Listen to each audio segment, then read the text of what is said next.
Bom dia, boa tarde, boa noite. Eu sou Luiz Mena Barreto. Eu estou muito satisfeito em poder participar desse evento que me atraiu bastante quando eu recebi a primeira notícia da sua realização. Eu escrevi para os organizadores e os organizadores gostaram da minha proposta e me convidaram para fazer uma conferência que eu atribuí o título de Um Espaço para o Tempo na Leitura dos Corpos. E nessa atividade, nessa conferência, eu vou contar um pouco da minha trajetória e explorar trabalhos de 3 autores que eu julgo fundamentais como embasamento de uma proposta de introdução da dimensão temporal na leitura dos corpos. A leitura dos corpos, ela carece de uma temporalidade. Há muito pouco tempo na apresentação dos corpos. Quando eu falo corpos, eu falo de uma planta, de um animal e de um ser humano. Nós vivemos ainda na biologia a hegemonia da forma, do espaço, daquilo que pode ser medido, pesado. E com isso, eventualmente, a gente perde a essência do funcionamento dos corpos, que é a sua dinâmica. E essa dinâmica se expressa em 2 dimensões temporais que eu acho fundamentais e que eu pretendo explorar nessa minha fala. Uma dessas dinâmicas é a seguinte: cada indivíduo ele carrega uma história. Ele tem um tempo, desde o seu nascimento, desenvolvimento, maturidade e morte. Essa dinâmica é a vida desse indivíduo. E definir o indivíduo, independente do momento ao qual nós estamos nos referindo, no mínimo é um recorte arbitrário e limitado, muito limitado. Ao mesmo tempo, quando definimos um indivíduo, nós estamos passando por um cenário que é o da espécie desse indivíduo. Essa espécie, bem como o indivíduo, ela tem uma história. Ela não existiu sempre no estado e na forma como ela se apresenta para nós hoje. Ela vem dentro de um processo de evolução, vem sofrendo transformações. Então, o ser humano hoje, por exemplo, não é o mesmo ser humano de 10 mil, 20 mil ou 1 milhão de anos atrás. São seres essencialmente distintos que vêm se transformando. Adquiriram certas propriedades, perderam outras, adquiriram certas formas, perderam outras. E essa ideia de trazer a dinâmica para dentro da descrição dos corpos me parece uma tarefa urgente que toca muito de perto nos estudos culturais. Os estudos culturais nos convidam a compreender o conhecimento em biologia dentro de um contexto social e histórico no qual esses conhecimentos vêm sendo produzidos. E uma das coisas muito importantes que eu aprendi nas leituras dos estudos culturais é que os conhecimentos também têm história. Não só o corpo humano não é o mesmo ao longo do tempo, como a espécie humana também não é a mesma ao longo do tempo, o conhecimento também muda, e muda às vezes muito rapidamente. E as transformações dos conhecimentos, elas compõem a história da biologia e não se constituem numa contradição. Os conhecimentos, eles são eternos enquanto duram. Uma vez que são superados por outros conhecimentos, por novas teorias, novas hipóteses, esses conhecimentos perdem, por assim dizer, a sua validade. Então, na biologia temos inúmeros exemplos. A teoria da evolução, quando aparece, ela enfrenta uma dificuldade enorme nos seus primórdios, diante das concepções criacionistas que propunham que os seres vivos haviam sido criados tais como eles eram naquele momento. E sempre tinham sido assim e sempre seriam assim. Uma obra da criação divina. E isso colidia de frente com a ideia de que a espécie humana tinha uma história. Tinha surgido num determinado momento, e não só a espécie humana, mas qualquer outra espécie. Então, essa dinâmica que a gente tenta ler na biologia contemporânea, ela parte do pressuposto que o tempo é uma dimensão fundamental. E é disso que eu me ocupo, do estudo da dimensão temporal dos organismos vivos. Mais precisamente, ou mais especificamente, eu comecei a pesquisar essa área depois do terminado o doutorado,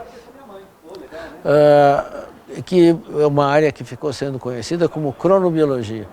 Crono é tempo em grego e a biologia é o estudo da matéria viva. Então, cronobiologia quer dizer o estudo da dimensão temporal da matéria viva, no qual o que um organismo é, na verdade, é um determinado, é a sua situação, suas funções, num determinado momento, que tem história. E com isso, esse olhar da cronobiologia, que tenta capturar as modificações que ocorrem nesses mesmos seres vivos, elas captam características muito mais essenciais e fundamentais e profundas do que o aspecto formal e instantâneo daqueles organismos. Eu gosto de contar para as pessoas com as quais eu converso sobre a vida, sobre a dinâmica, eu gosto de perguntar para elas, eu estou perguntando agora para a audiência dessa minha palestra, como que vocês tiveram a primeira aula de vida? Que uma professora lá da quarta série ou da quinta ou sexta introduziu vida. Eu tenho quase certeza que, como aconteceu comigo, a professora foi até a lousa e desenhou duas bolinhas, uma dentro da outra, e chamou aquilo de uma célula e disse: isso é a base da vida. Essa passagem contém inúmeros equívocos. Primeiro, que aquilo é uma célula morta. Para poder aparecer, ela foi morta e foi tingida, senão ela seria invisível ou não poderia ser colocada. E aí o que é privilegiado é o seu formato. São dois círculos, um dentro do outro. Isso, primeiro, não é uma característica essencial, e segundo, é uma coisa fixa, imutável. Quando a dinâmica de uma célula é que caracteriza a sua funcionalidade, a sua relevância, a sua importância. Então vejam bem, no primeiro dia que alguém definiu vida para vocês, definiu morte, definiu um ser morto. Ora, isso desvia do que é essencial na matéria viva. É óbvio que a morte faz parte da vida, é um passo essencial, inevitável de praticamente todos os seres vivos, mas isso não é o estado da vida, não. É um momento de um ciclo vital que acontece com todos os indivíduos. Bom, essa área do conhecimento, que eu estou chamando de cronobiologia, ela tem uma história relativamente recente no conhecimento da humanidade. A primeira vez que um congresso foi totalmente dedicado ao estudo dessas oscilações nos sistemas biológicos foi em meados do século passado, mais precisamente em 1960, num evento nos Estados Unidos inteiramente dedicado a esses fenômenos.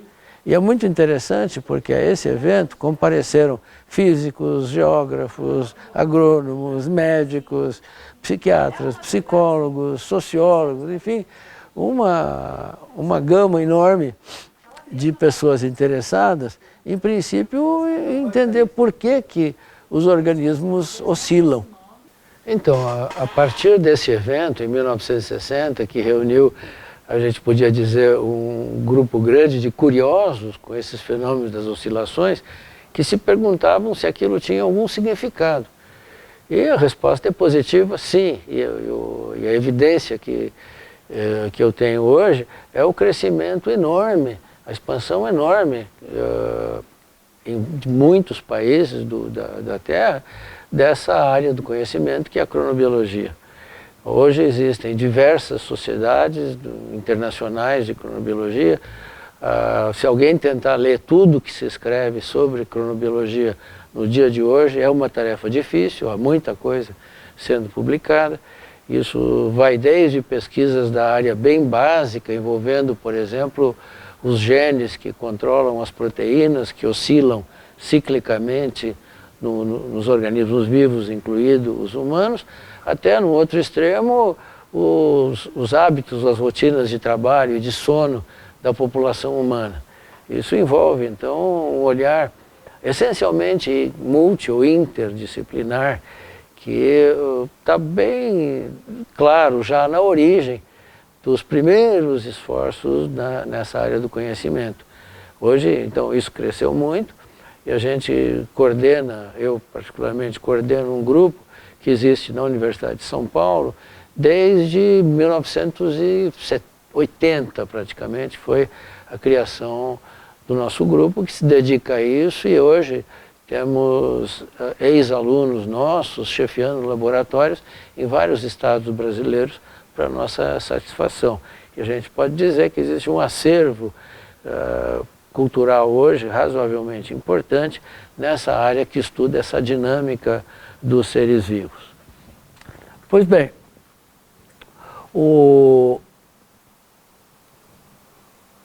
eu vou em seguida, vou mudar um pouquinho o meu registro agora, entendendo que a minha área de interesse original, ela vai entrar agora no campo dos estudos culturais, que é o que interessa nesse evento.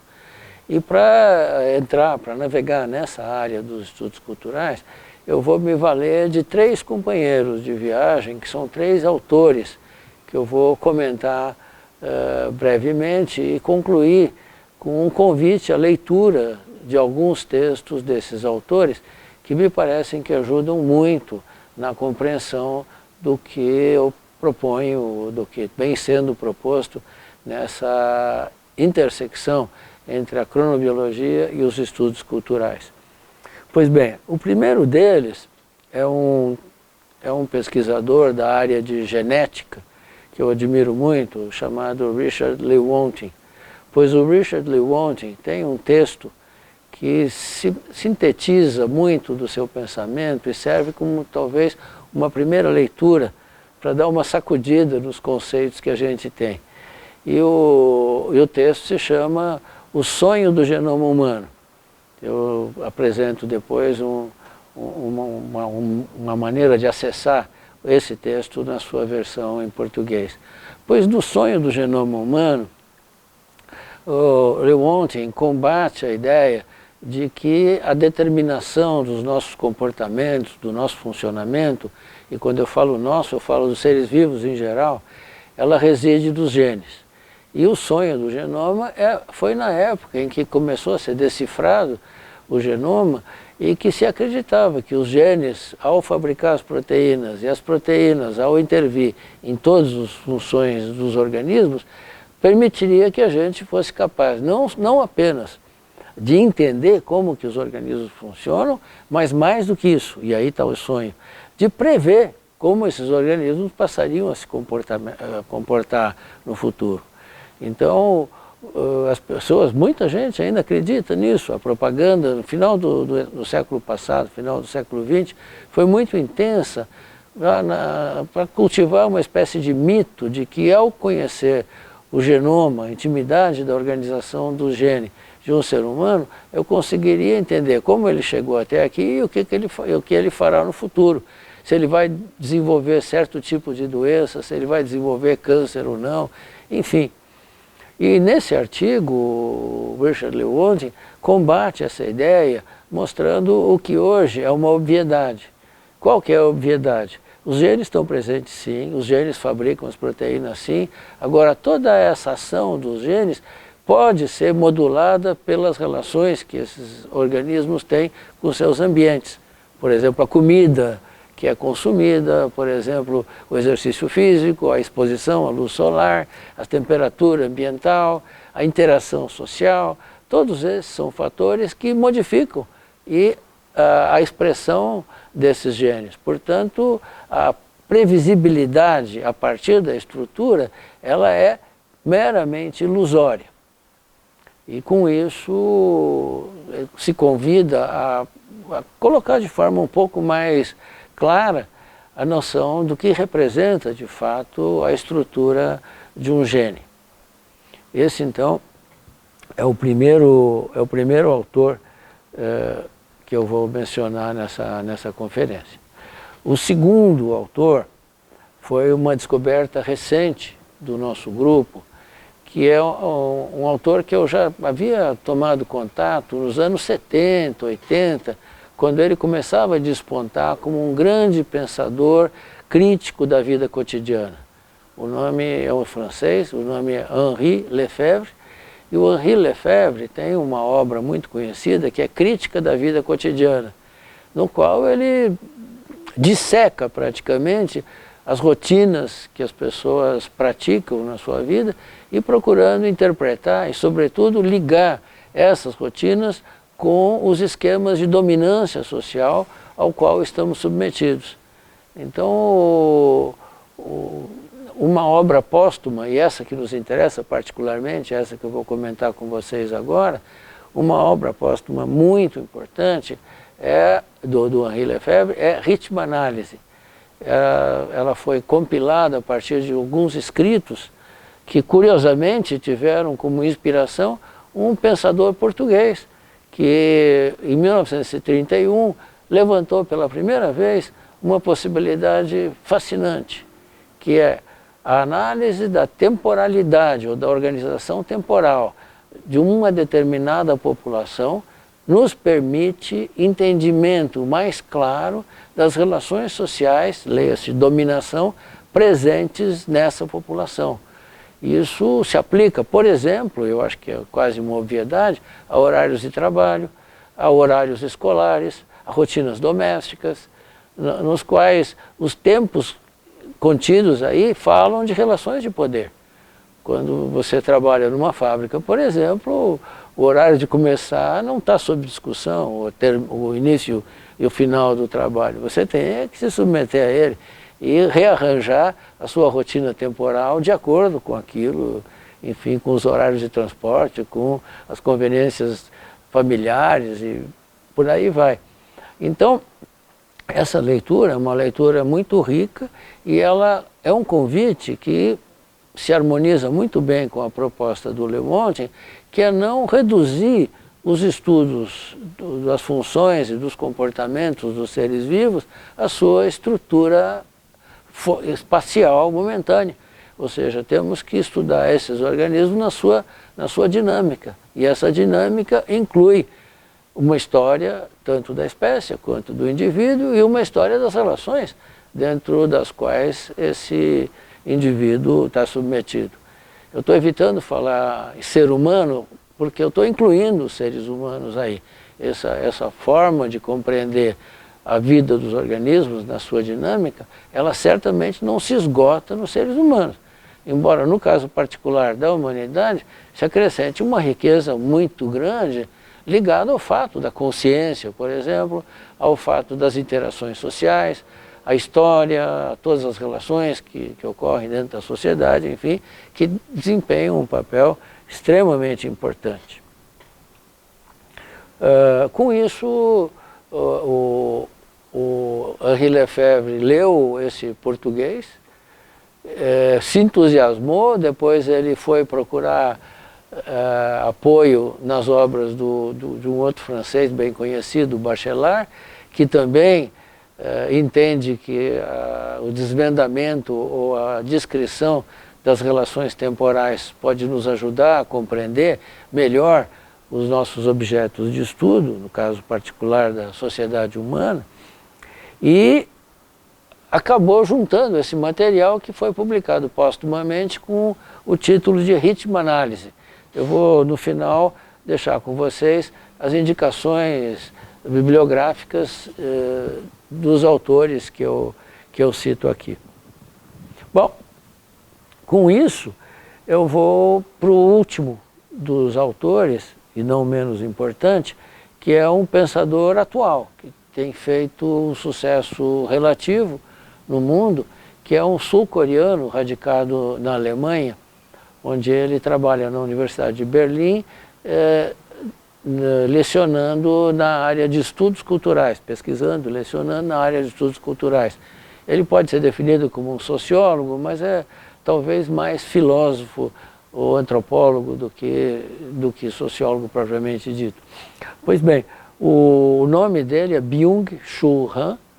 Ele tem um livro chamado The Burnout Society, que foi traduzido e publicado pela editora Vozes, chamado A Sociedade do Cansaço.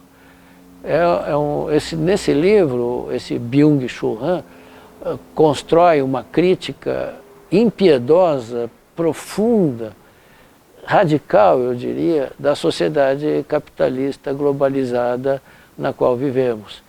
Ele mostra como que a sociedade ou a humanidade saiu de uma época, e aí ele chama o Foucault, ele saiu de uma época da sociedade da vigilância, onde os seres humanos sofriam muito por sofrerem vigilância de outras pessoas que controlavam os seus horários, seus hábitos, suas formas de pensar, seus alimentos, enfim, tudo, para uma nova etapa, e aí a agudeza da observação dele, me parece, para uma nova etapa na qual essa cobrança foi introjetada. Já não precisamos mais de um outro que nos cobre tarefas, que nos cobre produtividade. Nós mesmos nos encarregamos de fazer isso. Nós incorporamos esse algoz, ou esse feitor, ou esse controlador dos nossos hábitos, dos nossos corpos, do nosso consumo, enfim. Uma das partes interessantes desse livro do Byung é quando ele mostra que essa febre do consumo, que a gente aparentemente só existe socialmente hoje, na medida que a gente está consumindo. Seja o carro do último modelo, seja a roupa da moda, seja a comida da moda, o programa da moda, enfim, sempre estamos chamados a consumir e não sabemos parar de consumir. Uma das coisas mais interessantes do livro, é o que ele chama de vida contemplativa, é o convite que a gente precisa se fazer para parar e pensar um pouquinho. Pensar nas hierarquias, nas prioridades, o que nos exige atenção a cada momento.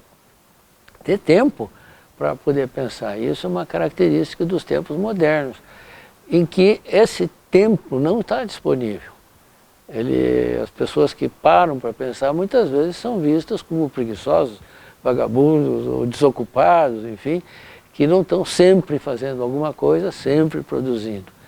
Byung chama isso, de um jeito muito inteligente, eu creio, de processo de fragmentação do tempo, que muitos autores consideram como sendo um processo de aceleração. Ele nega isso, ele contraria isso, dizendo que a essência do processo que vivemos hoje é fragmentação. E o que é, no que consiste essa fragmentação? Eu diria que o uso das mídias sociais é um belo exemplo.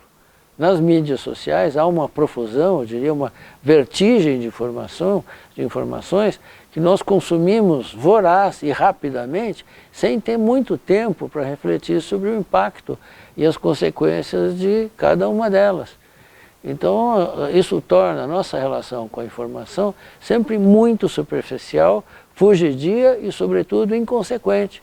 Então, a gente não sabe priorizar hoje o que deveria, de fato, manter a nossa atenção.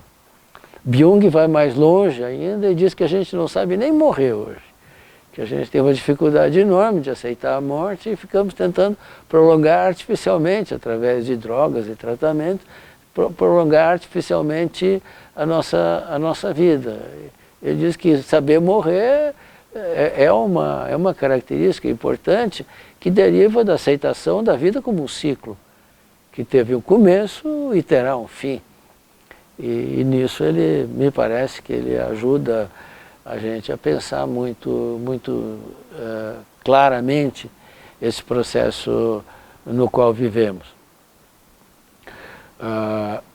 Eu acredito que nesse tempo de fake news que nós vivemos, uma reflexão crítica sobre esse processo e o quanto nós estamos envolvidos nessas fake news pode nos ajudar a superar um pouco essa fase tão nefasta do ponto de vista cultural. O desgoverno ao qual estamos sendo submetidos hoje no país é um exemplo do império das fake news, da superficialidade, das declarações estrondosas que não levam a nada, inconsequência e por aí vamos. Então eu espero que esse tipo de convite para reflexão sobre a temporalidade possa ajudar a gente a superar esse momento triste que nós vivemos. A minha expectativa é sempre otimista. E eu, quando vejo um evento como esse sendo realizado em Foz do Iguaçu, na fronteira tripla do Brasil, Argentina e Paraguai, me anima muito. A América Latina, sim, tem um papel fundamental no futuro, que certamente não passa por ser um quintal americano, como pretende o nosso governo. Então, eu concluo aqui e eu apresento a vocês, em seguida, um quadro com sugestões de literatura. Nós realizamos, no dia 10 de maio passado, um colóquio aqui na Universidade de São Paulo sobre o Byung. E esse está disponível na internet e eu passo o link para vocês, para quem quiser assistir, junto com indicações de leituras do Lewontin e do Lefebvre, do Henri Lefebvre. Foi um prazer compartilhar essa experiência com vocês. É a minha primeira participação num congresso nesse formato e eu espero que seja bem sucedido. E eu me coloco à disposição para contatos, e está o meu contato ali nesse último slide.